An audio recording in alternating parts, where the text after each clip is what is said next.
So, welcome to the lesson on hammer-ons, which is a technique we're going to use today in our guitar lesson. So, what is a hammer-on? Well, a hammer-on is a technique that's used by many guitarists, either electric guitarists or acoustic guitarists, in thousands and thousands and thousands of songs in any genre of music. If you've heard a guitar piece in any song, more than likely this technique's been used. So, what is a hammer-on? Well, a hammer-on is used by your fretting hand mainly. So the hand that's on the guitar fretboard you're going to be using, and it's a technique to make notes without picking with your picking hand or picking with your fingers every single note. So for example, if I've got this note, instead of picking the next note, I'm going to hammer on. So I'm going to start with the first note, picking, and I'm going to hammer it on there. You'll notice that I'm only picking one note and hammering on, and it's used in many songs. For example, I've just played Walk This Way by Aerosmith. It's very common in there. Other songs it might be used with, John Mayer, Slow Dancing in a Burning Room, he uses it.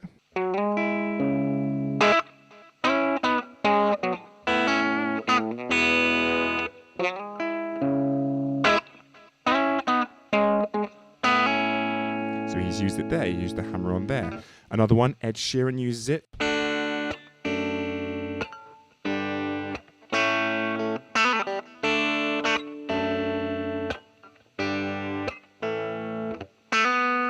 Uses it there.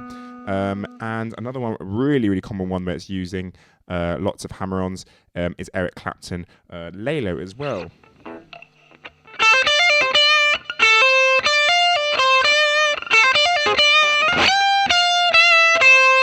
So using a lot of hammer-ons there.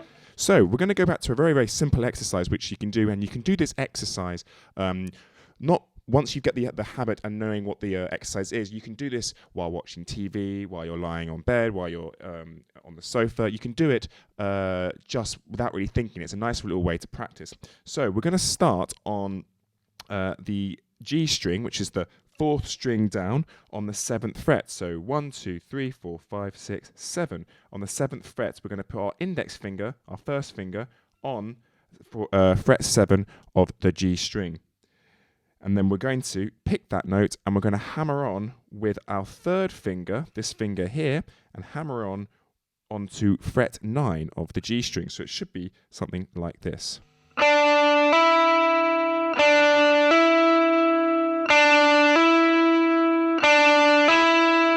One more time here. I'll try and get a little bit close to the camera so you can see the technique.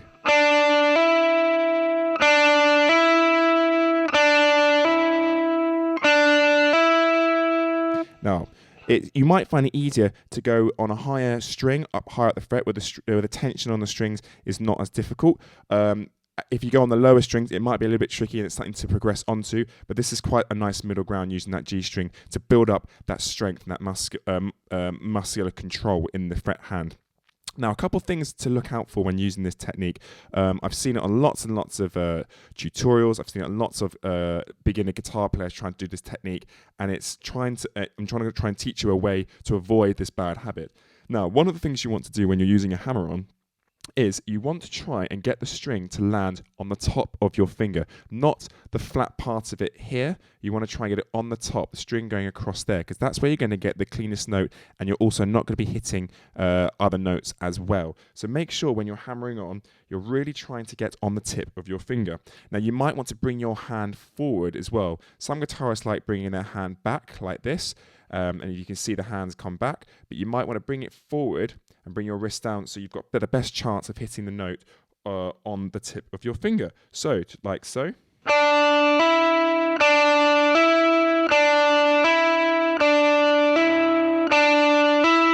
And also, just be careful that another thing to watch out for is that you're not slapping and moving this hand around. You want to try and keep this hand as still and steady and in control as possible. So instead of doing slap-ons like this and twisting your hand and all these kind of things that I've seen online and from watching other guitar players, you want to try and keep good control of your hand so you've got good muscular control and you're building up the muscles in your hand here, so in your fingers. So let's have a look one more time.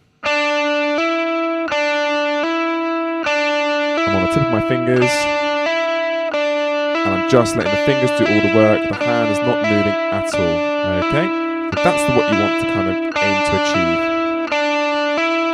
Now, once you start getting familiar with that technique, you can start looking at other fingers and looking at the other combinations. So, for example, you can start looking at finger 1 to finger 4.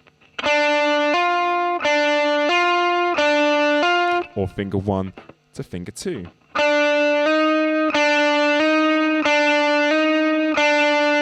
Those are all things that we need to learn as a guitar player in order to have full control over all your fingers. Now, starting from finger 1 on as your starting note, and having a go and having variations with these fingers is probably the best way to start. As you become more confident, you can starting your note with the different fingers and hammering on. So, for example, you might want to start with finger 2 and hammer on from finger 2 to finger 4.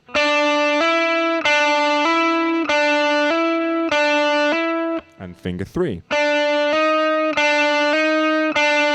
So there's lots of other combinations and variations you can do for that, but I would suggest starting with the index finger, finger number 1 and to finger number 3 on the G string, and that will get you building those muscles up and getting you familiar with that technique. So what I'll do at the end of this video, I will show you a couple songs that you can go and check out where there's lots of hammer-on techniques involved, and you can check that out, and I look forward to seeing you next time.